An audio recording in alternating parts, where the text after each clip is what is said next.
The bill we have introduced today establishes an obligation on social media platforms to take reasonable steps to prevent age-restricted users from having an account. This places the onus on platforms to introduce systems and settings to ensure that underage users cannot create and hold a social media account. This will, at a minimum, include TikTok, Facebook, Snapchat, Reddit, Instagram, X, formerly Twitter, among others. These services will be required to take reasonable steps to prevent persons under 16 years of age from creating or holding an account. A rulemaking power is also available to exclude specific classes of services from the definition. In the first instance, this power will be used to carve out messaging services, online games, and services that significantly function to support the health and education of users. We are not saying that risks don't exist on messenger apps or online gaming. While users can still be exposed to harmful content by other users, they do not face the same algorithmic curation of content and psychological manipulation to encourage near-endless engagement.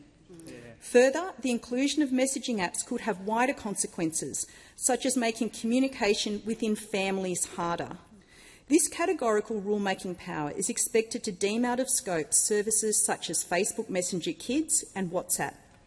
The rule will provide for an out-of-scope status to also be applied to services like Reach Out's Peer Chat, Kids Helpline My Circle, Google Classroom, YouTube, and other apps that can be shown to function like social media in their interactivity, but operate with a significant purpose to enable young people to get the education and health support they need.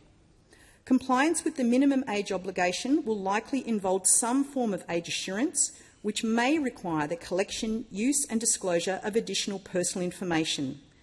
The bill makes it explicit that platforms must not use information and data collected for age assurance purposes for any other purpose unless the individual has provided their consent.